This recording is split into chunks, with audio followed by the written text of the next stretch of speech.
Nama Muhammad telah tercantum ketika Adam tercipta. Lalu Adam bertanya kepada Allah, sesungguhnya siapakah dia? Dia adalah awal daripada segala ciptaan. Sebelum aku ciptakan engkau, wahai Adam, aku telah ciptakan kekasihku yang bernama Muhammad melalui nurnya, nur Muhammad. Seandainya tidak aku cintai dia, seandainya tidak aku kasihi dia, seandainya tidak aku sayangi dia, maka tidak akan aku ciptakan kalian seluruh alam semesta ini. Maka sesungguhnya sabda Rasulullah sallallahu alaihi wasallam, ana min nurillahi ana min nuri. Aku berasal dari cahayanya Allah, dan karena cahayaku, kata Rasulullah, seluruh alam ini tercipta. Maka tidak bosan-bosannya kita harus mengingatkan diri kita, asal muasal ciptaan Allah adalah nur Muhammad. Sedangkan kita manusia berasal daripada ciptaan Adam alaihissalam, datuk kita. Adam tercipta daripada tanah yang diberi bentuk, yang kemudian ditiupkan ruhnya Allah, dititipkan nur Muhammad. Maka hiduplah tanah yang diberi bentuk itu. Berulang-ulang tetap kita kaji dan kita renungkan, agar kita tidak pernah lupa asal muasal kejadian kita, hingga kita mengenal diri kita, hingga kita tidak pernah lupa akan diri kita, hingga kita menjadi tahu diri, hingga kita menjadi merendah di hadapan Allah. Kita mengabdi dengan cara melaksanakan syariat fikih, tetapi kita mengabdi ketika kita bertemu dan bermarifat hanya dengan jalan tasawuf. Oleh karena itu, maka sesungguhnya janganlah lupa renung berkepanjangan setiap malam, renung berkepanjangan di setiap saat dan momen yang ada, agar kita tinggalkan hubud dunia, mencintai dunia, tetapi selalu kita ingat bahwa mati kita akan sebentar lagi. Mati kita mungkin besok, mati kita mungkin lusa, mati kita mungkin dipending oleh Allah Subhanahu wa Ta'ala, agar kita bisa memperbaiki segala kesalahan dan dosa kita, agar kita bisa mendoakan kepada Allah agar mengampuni kesalahan dan dosa daripada ayahanda, ibunda kita, keluarga kita yang sudah meninggalkan dunia.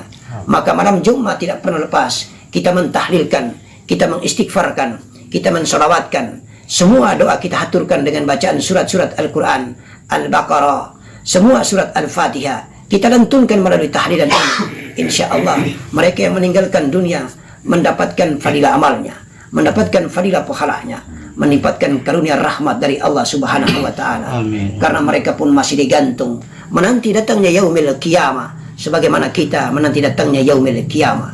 Ya Allah, ya Rahman, Engkau maha melihat, Engkau maha menyaksikan perbuatan hambamu melalui majelis yang mulia di matamu ini, ya Allah. Hanya kepada Engkau lah kami berserah diri, hanya kepada Engkau lah malam Jumat tiada menanti, tiada pernah kami bosan-bosan menanti datangnya barokah dan rahmat serta ampunanmu, ya Allah. Agar kiranya kami yang hidup di dunia ini terus belajar mengintrospeksi diri, terus belajar mengevaluasi diri, terus belajar menghafal diri, menghisap diri, menghitung diri. Karena sesungguhnya perjalanan kami hanyalah bersifat sementara. Bukankah tujuan kehidupan kami di atas muka bumi semata-mata hanya beribadah kepadamu, ya Allah? Inna halaqtul jinni wal insi illa liya'bud, katamu, ya Allah. Tidak aku ciptakan jin dan manusia kecuali hanya beribadah kepada Allah Subhanahu wa Ta'ala. Maka tak bosan-bosannya kita mendengarkan tausiah, tak bosan-bosannya kita membuka YouTube, tak bosan-bosannya kita membuka semua amalan ceramah daripada para ustadz-ustadz yang semuanya semata-mata hanya bertujuan untuk saling menasihati, memperingatkan kepada kita, karena kehidupan kita dikendalikan oleh Allah Subhanahu wa Ta'ala melalui ruhnya. Mudah-mudahan kita diilhami dan dihidayah di jalan kenikmatan, bukan jalan kesesatan. Karena dua ilham yang diberikan Allah Subhanahu wa Ta'ala, ada yang diberikan ilham kenikmatan, tetapi ada pula diberi ilham kesesatan. Jangan sampai kita masuk ke ghairil maghdubi alaihim waladdallin, tetapi justru kita harus masuk dan minta kepada Allah menanamkan bibit akidah kita, kita tembus hijab, lalu kita masuk ke an'amta alaihim, mendapatkan nikmat Allah Subhanahu wa Ta'ala sebagai nikmatnya para nabi, sebagai nikmatnya para wali, sebagai nikmatnya kekasih para syahid, para syuhada. Insya Allah mudah-mudahan Allah memberikan rahmat dan barokah tiada pernah padam kepada kita. La haula wala quwwata illa billahil aliyil azim. Setiap malam Jumat kita mentahlilkan, kita membacakan doa tahlil. Setiap malam Jumat kita beribadah kepada Allah Subhanahu wa Ta'ala. Sebelumnya kita sudah tunaikan melaksanakan sholat 5 waktu sehari semalam. Sholat yang diperjuangkan, diminta, dan sesungguhnya diminta oleh Allah Subhanahu wa Ta'ala agar Rasulullah menghadap Mi'raj, bertemu dengannya. Subhanalladzi asra bi'abdihi lailan minal masjidil haram ilal masjidil aqsa. Sesungguhnya diberangkatkan beliau yang sangat mulia, baginda Nabi kita, dari Masjidil Haram ke Masjidil Aqsa, kemudian tembus ke Sidratil Muntaha alal Mustawa. bertemu hanya untuk mendapatkan perintah sholat 5 waktu. Maka sholat 5 waktu adalah merupakan kendaraan terbaik daripada jasad yang hina dan papa ini, agar kita bisa tembus menuju Allah Subhanahu wa ta'ala di balik ruh dan nurnya. Sesungguhnya di balik ruh dan nur itulah kita bermakrifat bahwa Allah Maha yang menciptakan segala yang tercipta. Sesungguhnya Allah Maha segalanya. Kekasih kita adalah Allah Subhanahu wa ta'ala. Hamba-hamba Allah yang dimuliakan Allah Subhanahu wa ta'ala. Tidak pernah kita lupa, tidak pernah akan kita lupa, dan selalu harus kita renungi. Perbuatan dosa harus kita tinggalkan, perbuatan maksiat harus kita basmi, perbuatan-perbuatan yang mengikuti pergerakan nafsu harus kita tinggalkan. Karena nafsu adalah merupakan hijab yang terbesar di dalam jasad ini. Melalui makanan, melalui minuman, melalui pandangan mata, melalui pendengaran telinga, melalui pembicaraan mulut, perbuatan kedua tangan, perbuatan kedua kaki, kemudian dubur dan kemaluan. Berulang-ulang aku katakan 9 pintu jasad adalah merupakan godaan hijab yang terbesar yang membuat nafsu semakin tebal dan semakin tebal. Kalau nafsu semakin tebal dan semakin tebal, kolbi kita pun terdiri dengan nafsu, sehingga kita masih ujub dan sombong, kita masih takabur, kita masih iri hati dan dengki, kita masih melakukan perbuatan-perbuatan dosa. Maka sesungguhnya Allah yang melalui nurnya tidak akan menerang kemudian sampai tembus kepada dinding jasad kita. Maka kita tidak akan pernah mengalami kasaf mukassafa, kita tidak pernah akan mengalami perjalanan spiritual mi'raj. As-salatu mi'rajul mu'min tidak akan pernah terrealisasi dengan baik, karena sesungguhnya hijab tebal di nafsu kita, hijab tebal di kolbi kita, hijab tebal di nafas kita. Maka 3 wadak ini harus kita bersihkan dan kita sucikan dengan zikrullah. Maka sesungguhnya perenungan dan tafakur serta tatatur di 2/3 malam ataupun kapanpun kita melaksanakan tafakur, hendaknya selalu kita membersihkan dan mensucikan 9 pintu jasad ini dengan 3 wadak yang ada. Wadak nafsu yang ada di perut, kemudian wadak kolbi, lalu wadak nafas. Perbuatan-perbuatan yang melaksanakan kegiatan-kegiatan dosa dan kemaksiatan harus segera kita tinggalkan dan kita berantaskan melalui zikrullah. Perjalanan kita sudah cukup panjang. Mudah-mudahan Allah meridhoi. Setiap kali kita sudah lantunkan bagaimana caranya kita membersihkan darah, daging, tulang, kulit, dubur, istinja, dan ibadah batin bersama istri, agar kita mendapatkan kualitas spermatozoid, kualitas mani yang diridhoi Allah Subhanahu wa ta'ala. Kemudian kita menjaga, merawat, kemudian kita menghindari perbuatan-perbuatan dosa yang ada di hati, sehingga hati ini menjadi bersih dan suci, agar ruh jasad bertemu dengan ruh batin, ruh jasad bertemu dengan ruh yang sempurna, yang dibalik ruh yang sempurna itu ada nur dan ada Allah Subhanahu wa ta'ala. Oleh karena itu, maka berulang-ulang hijab tebal ini harus segera kita tinggalkan, harus segera kita tinggalkan bagaimanapun caranya.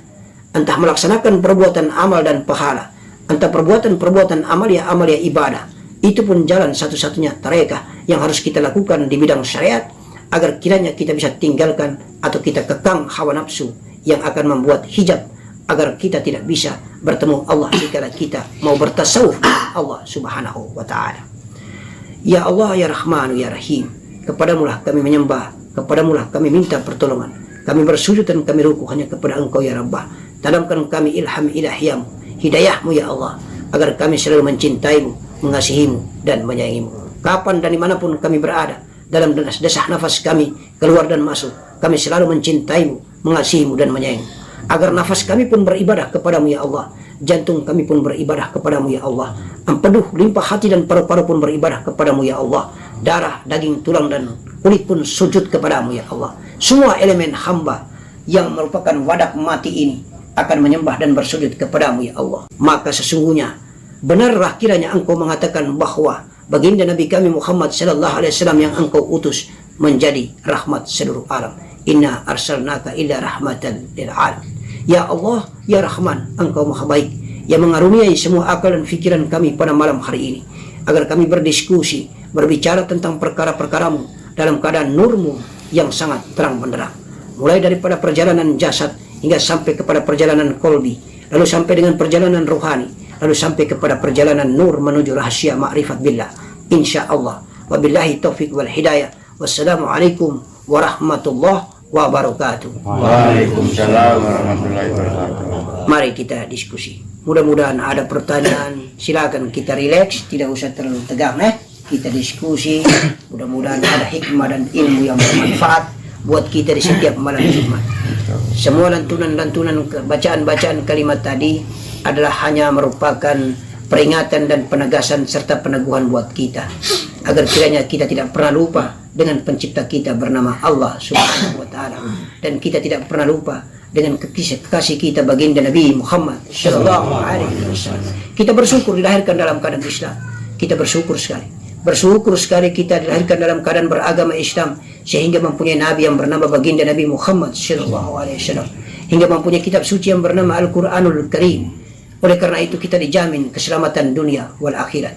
Barang siapa yang masuk ke dalam agama Islam pasti dia selamat, karena hakikat Islam itu artinya selamat. Maka insya Allah kita tergolong hamba Allah yang selamat. Bagaimana caranya saja kita mau tingkatkan peralihan makom takwa kita kepada Allah, dari derajat jasad menuju derajat qalbi, dari derajat qalbi menuju derajat ruh, dari derajat ruh menuju derajat nur, dan derajat nur kita tiada Allah yang ada. Itulah etape perjalanan derajat ketakwaan kita ke hadirat Allah melalui pintu tasawuf, insya Allah. Oleh karena itu maka silakan saya buka ruang, mudah-mudahan kita bertanya agar kita saling mengisi kekosongan yang ada. Siapa yang ingin bertanya, kita diskusikan. Kita lemparkan pertanyaan ini kembali kepada musyawarah majelis supaya kita saling membagi ilmu. Begitu caranya. Insyaallah, silakan. Assalamualaikum warahmatullahi wabarakatuh. Waalaikumsalam warahmatullahi wabarakatuh. Sebelumnya saya ingin sampaikan bahwa saya mengulangi lagi kutipan ayat yang disampaikan oleh Abi tadi. Salah satu firman Allah yang mengatakan bahwa tidak aku ciptakan jin dan manusia kecuali untuk beribadah kepadaku. Di sini saya minta wejangan Abi, kira-kira ibadah yang dimaksud oleh Allah Subhanahu wa Ta'ala itu ibadah yang bersifat syariat ataukah ibadah yang bersifat hakiki? Itu yang pertama. Yang kedua, apakah firman Allah Subhanahu wa Ta'ala ini diturunkan sebelum Rasulullah Sallallahu Alaihi Wasallam ataukah sebelum Rasulullah Sallallahu Alaihi Wasallam ataukah nabi-nabi sebelumnya? Apakah firman Allah ini sudah diturunkan? Itu saja, mohon penjelasan Abi. Assalamualaikum warahmatullahi wabarakatuh. Waalaikumsalam warahmatullahi wabarakatuh. Ya, pertanyaan yang baik. Yang pertama, pertanyaannya adalah menyangkut ibadah. Inna halaqtul jinni wal insi illa liya'bud. Kata Allah, tidak aku ciptakan jin dan manusia kecuali beribadah kepadaku, kata Allah. Pertanyaannya, apakah beribadah itu hanya bersifat syariat atau bersifat hakikat? Iya. Maksudnya begitu? Insyaallah. Insyaallah. Kata ibadah, ubudiyah. Kata ibadah itu berarti kita berbakti. Ibadah, kita menyembah. Ibadah berarti kita menjalankan segala ketakwaan, perintah dan menjauhi segala larangannya melalui ajaran agama yang diberikan kepada para nabi. Ibadah di dalam kantung ibadah melalui tuntunan syariat agama, insya Allah kita akan mengetahui ilmu ibadah. Ilmu ibadah itulah yang memproduksi dan melahirkan tasawuf, hakikat. Ketika kita menjalankan rutinitas ibadah, menyembah, ruku dan sujud, kita dikasih ilham ilahiyah, hidayah oleh Allah Subhanahu wa Ta'ala melalui ajaran sunnah Nabi, syariat Islam, fikih. Insya Allah kita bertemu dengan Allah dengan cara tasawuf, bercakap-cakap dengan Allah dengan cara tasawuf.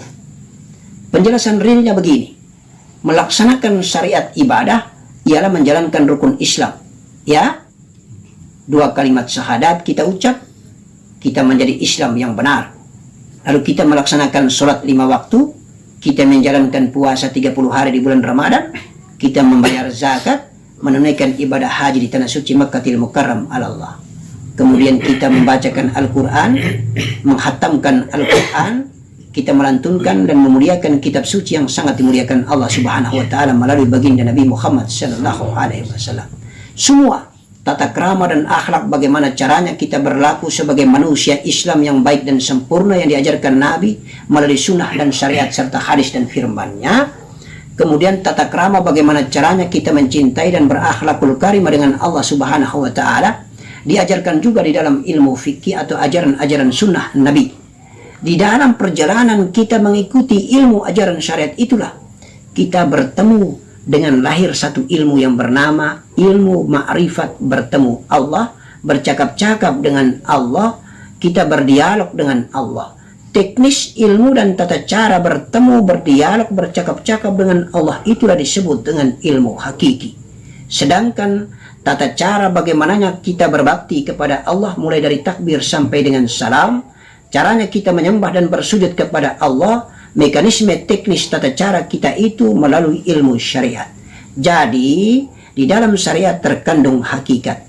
Semuanya diliputi lilitan ibadah. Itulah yang dimaksudkan oleh Allah Subhanahu wa Ta'ala.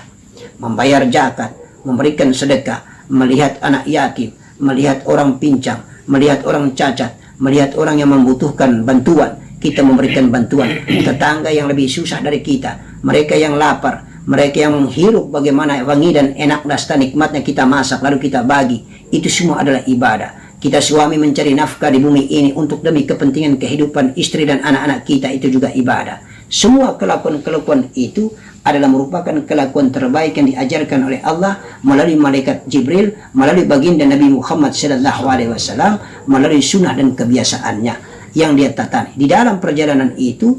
Tetapi dasar prinsip filosofis yang terkandung yang bernama hakikat adalah caranya kita mengenal Allah. Kalau kita sudah kenal Allah, kita bertemu dengan Allah. Kalau kita sudah bertemu dengan Allah, kita bercakap-cakap dan berdialog dengan Allah. Kalau kita sudah berdialog dengan Allah, kita semakin terus rutinitas dan istiqomah berdialog dengan Allah, kita berakrab-akrab dengan Allah. Insya Allah banyak tahapannya melalui proses itu. Itulah yang disebut dengan tariqah. Itulah yang disebut dengan fana. Itulah yang disebut dengan kita lebur di dalam zatnya. Kita tiada Allah yang ada.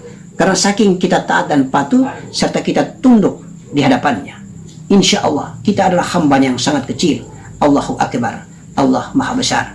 Dia yang akan memeluk dan meliputi kita sekalian alam ciptaannya, insya Allah. Lalu ada pertanyaan yang kedua tadi, firman Allah tersebut hanya diturunkan pada saat zaman Nabi Muhammad SAW melalui Jibril alaihissalam wahyunya. Tetapi isi kandungan hakikat firman itu, tasawufnya firman itu, sesungguhnya sejak awal diciptakan manusia dan jin, Allah sudah memberikan perintah semacam itu. Dengan terbukti, datuk kita Nabi Adam Safiullah disuruh sujud kepada Allah Subhanahu wa Ta'ala. Itu awalnya dia beribadah kepada Allah Subhanahu wa Ta'ala. Syariatnya saja yang diturunkan melalui firman-Nya. Tetapi hakikat isi kandungan daripada perintah ibadah sudah jalan sebelum baginda Nabi Muhammad SAW. Maka ada nabi-nabi sebelum nabi kita baginda Nabi Muhammad SAW. Sejak berada di negeri Ruh, sejak berada di negeri Nur, itu sudah melakukan kegiatan ibadah kepada Allah Subhanahu wa Ta'ala.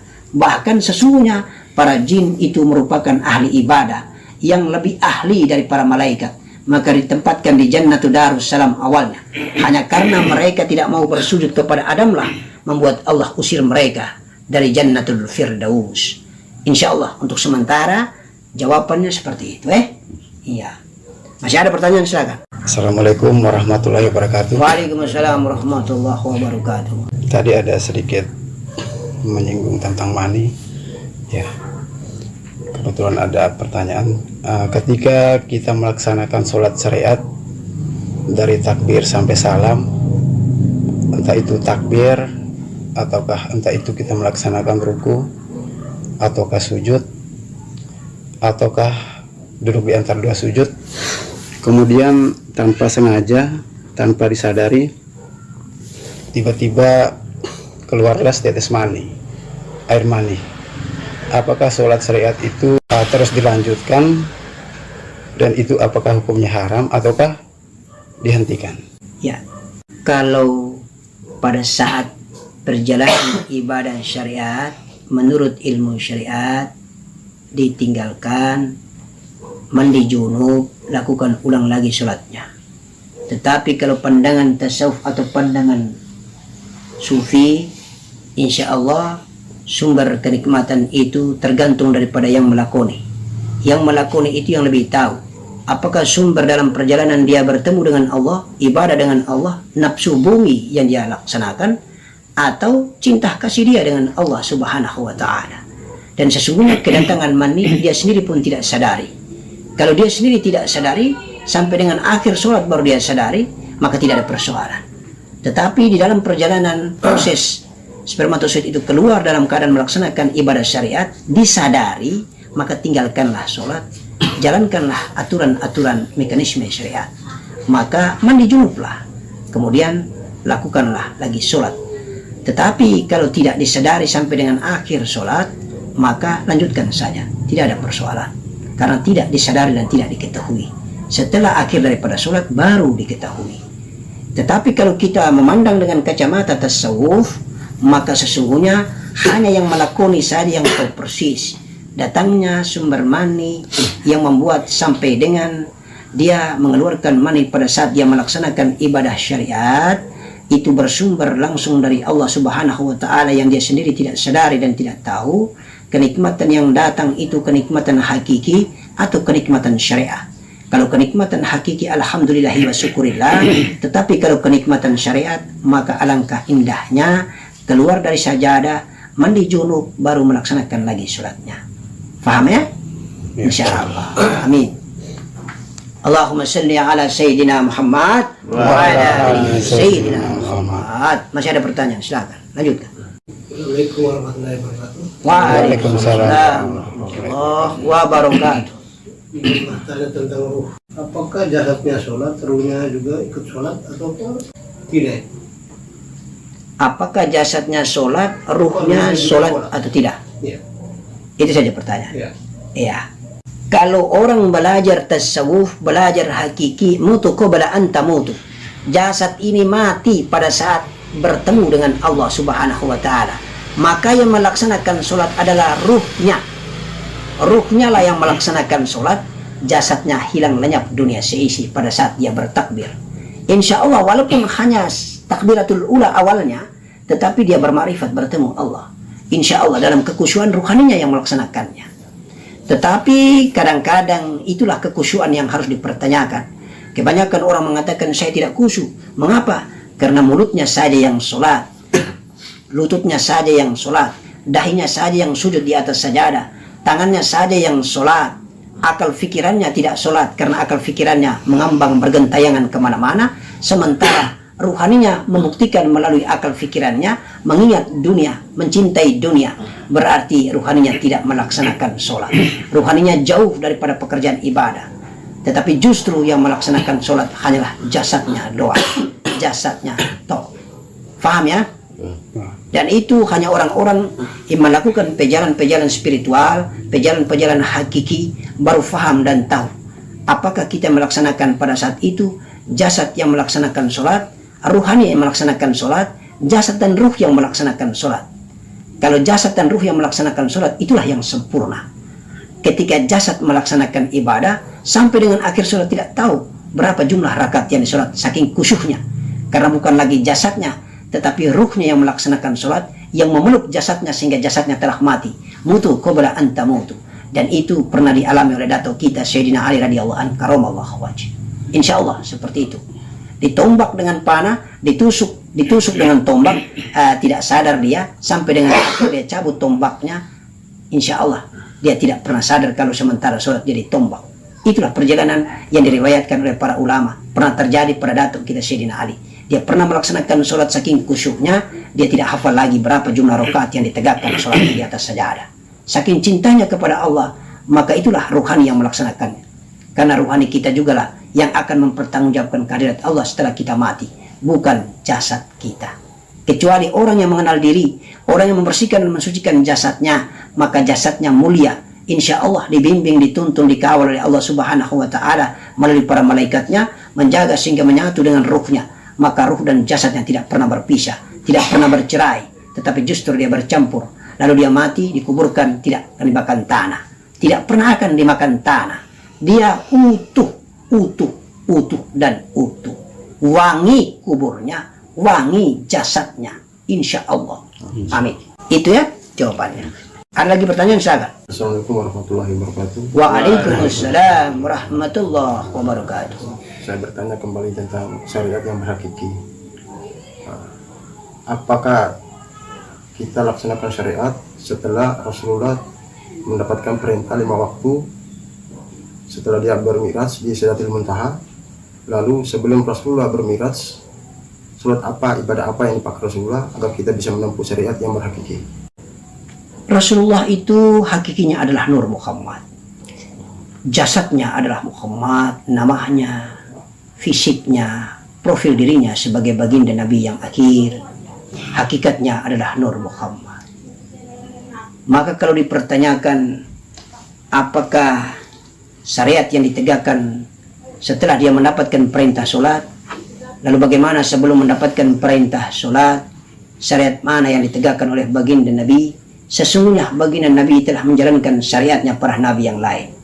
Sholatnya, ibadahnya, sebagaimana ibadah dan sholatnya para nabi sebelum dia diciptakan, sebelum dia ditentukan sebagai nabi, diputuskan oleh Allah Subhanahu wa Ta'ala, diangkat beliau sebagai nabi. Tetapi syariat khusus baginda Nabi yang kita jalani ini adalah syariat yang mendapatkan perintah Mi'raj bertemu Allah di mustawa Sidratil Muntaha adalah mustawa. Maka kesempurnaan syariat yang dijalankan oleh kita adalah merupakan syariat yang diperintah oleh Allah, kemudian mekanisme teknisnya diberikan oleh baginda Nabi melalui ilham ilahiyah, melalui wahyu oleh Allah Subhanahu wa Ta'ala, melalui ajar yang diajarkan oleh malaikat Jibril alaihissalam. Tetapi sebelum dia diangkat menjadi nabi, sebelum dia mendapatkan perintah sholat, sesungguhnya dia menjalankan ibadah syariat secara para nabi sebelum dia menjadi nabi. Kemudian sejarahnya dia mendapatkan wahyu di Gua Hira, dia bertahanut, bertafakur.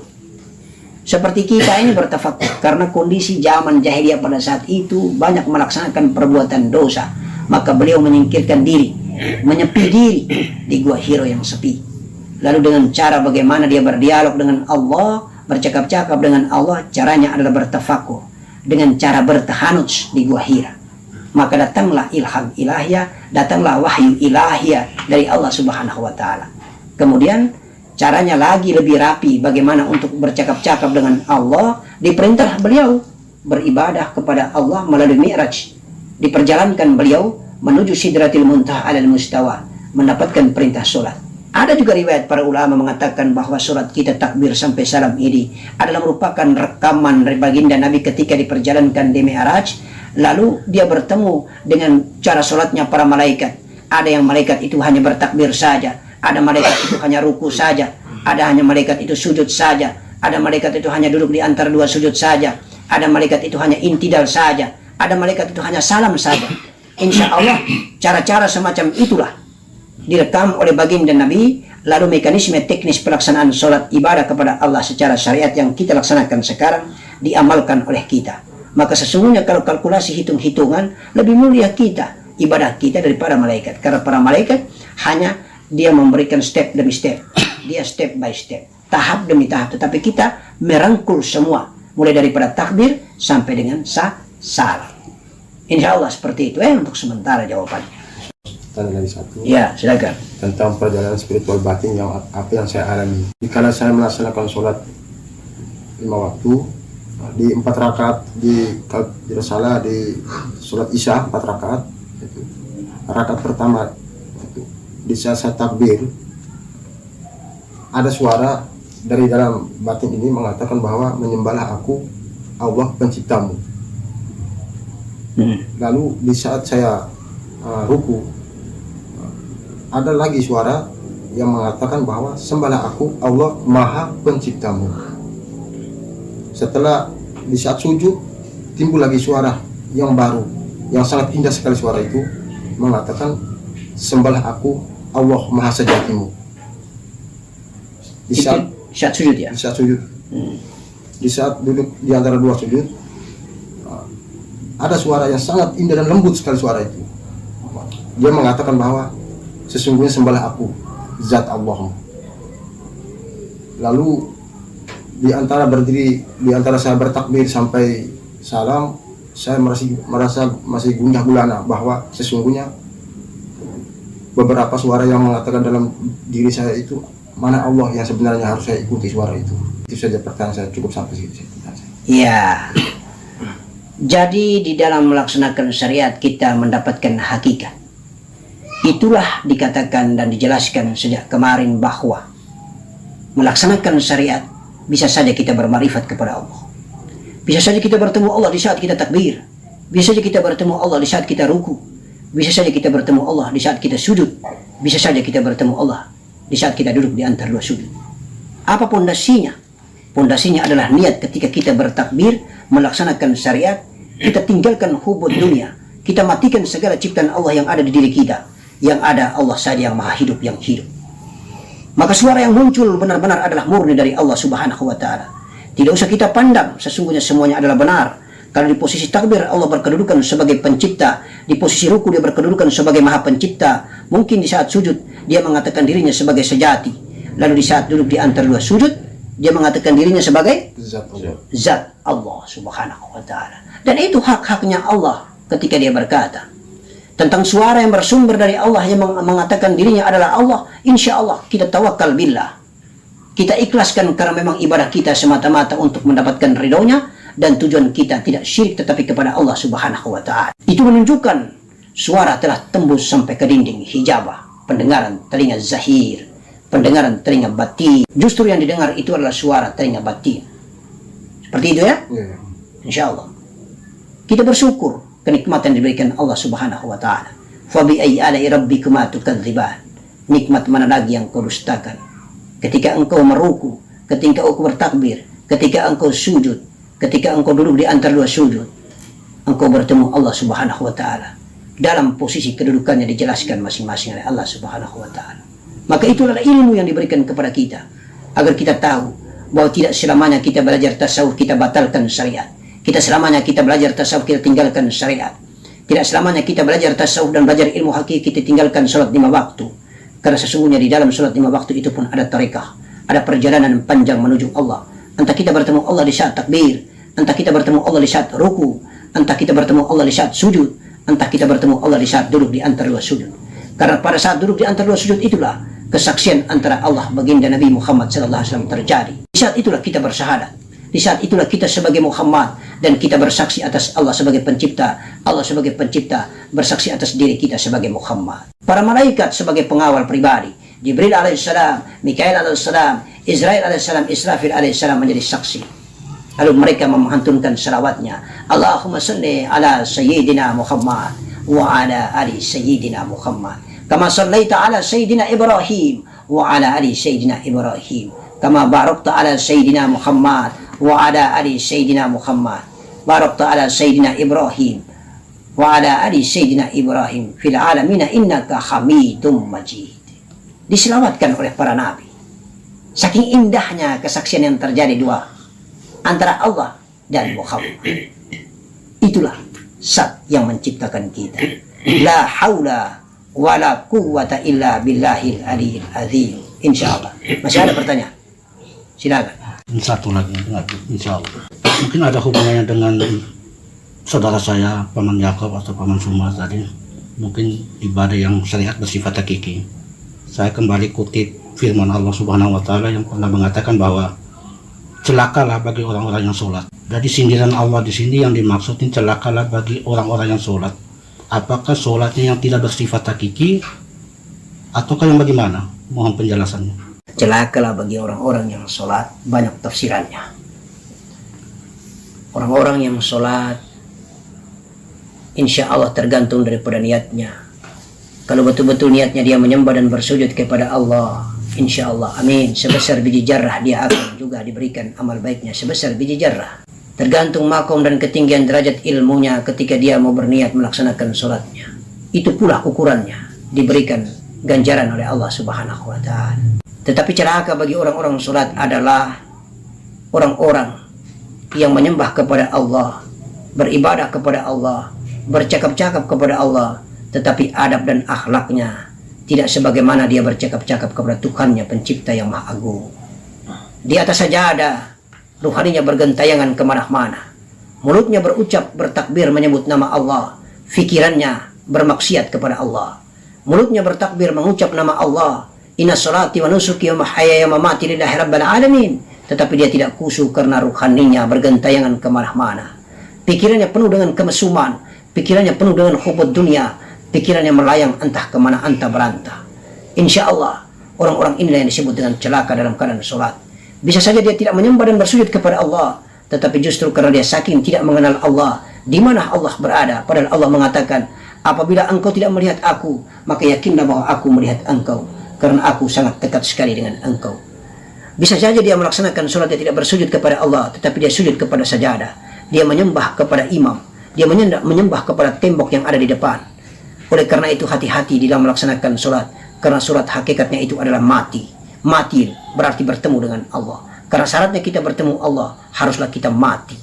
Matilah segala macam kecintaan kita terhadap dunia. Matilah segala raga yang ada ini, yang selalu berpikir tentang dunia. Mati, maka hilang lenyap dunia seisinya ini. Kita tinggal kita dengan Allah Subhanahu wa ta'ala. Sholat itu tipis, menyelamatkan juga mencelakai. Bagi kita yang tidak faham, hati-hati kita menjalankannya. Maka oleh karena itu perlu belajar dan berguru agar kita benar-benar melaksanakan sholat sebagaimana hujan yang turun lebat dalam satu hari, dia tembus sebagai akar bumi. Daripada kita menjalankan fardunya tetapi kita tidak mengetahui ilmunya, ibarat seperti hujan yang rintik setiap hari berjalan, dia tidak pernah membasahi menembus dinding bumi yang paling dalam. Seperti itu jawabannya ya. Insyaallah. Amin. La ilaha illallah Muhammad Rasulullah sallallahu alaihi wasallam. Ada yang tanya lagi? Bagaimana caranya jasad ini tahu supaya ruhnya sholat? Bagaimana jasadnya tahu bahwa ruhaninya sholat? Iya. Jadi penjelasan kita kemarin sudah kita jelaskan. Pertama syaratnya, bersih dan sucikan dubur kita dengan baik secara syariat dan secara hakiki. Bersihkan dan sucikan kita punya istinja, serta kita amalkan ibadah batin kita dengan istri berdasarkan ilmu sunnah Nabi Muhammad SAW, sehingga kualitas mani kita betul-betul diberikan kadar kualitas yang baik ketika kita menanamkan bibit yang akan lahir produk manusia ciptaan Allah Subhanahu wa ta'ala melalui waja'alna min baini sulbi wat tara'ib, melalui dua tulang sulbi laki-laki atau tulang sulbi kita sebagai laki-laki. Kalau kita sudah jaga dan rawat itu, maka kita jaga dengan zikrullah, merawat dan membersihkan suci darah, daging, tulang, kulit kita. Kalau darah, daging, tulang, kulit kita, 4 sulapa, 4 lapisan ini kalau sudah bersih dan suci di hadapan Allah, naik kita menjaga lagi dinding kolbi kita. Kalau dinding kolbi kita insya Allah juga sudah bersih dan sudah kita matikan syahwat sangka, ujub, ria, iri hati, dengki, dendam dan sombong, Allah akan membuka dan memperdengarkan suara batin kita. Ketika kita menarik nafas, kemudian kita bertakbir, insya Allah bukan lagi bibir dan ucapan-ucapan keluar daripada mulut kita ini, tetapi justru pelaksanaan cakap-cakap dengan Allah, mulai dari iftitah sampai dengan doa Fatihah sampai selesai di dalam yang melaksanakan ibadah sholat itu. Suara itu kita dengar sendiri langsung dari dalam yang menjalankan sholat sampai dengan selesai. Mulut kita terkancing rapat. Begitupun demikian, kadang-kadang kita tidur, di dalam kita dengar suara itu keluar, Allah, Allah, Allah, Allah, Allah, Allah, Allah. Itulah hakikinya. Itulah hakiki daripada jasad yang hina dan papa ini. Kalau sudah bersih dan suci di mata Allah, Allah akan membuka hijabnya diri kita yang berdosa ini. Allah akan memperdengarkan suara itu, suara hakiki. Dia juga yang akan menyembah kepada dirinya sendiri. Allahu Akbar, la haula wa la quwwata illa billahil aliyil azim. Tetapi kita tetap hamba Allah, tetap Allah. La ilaha illallah Muhammadur Rasulullah.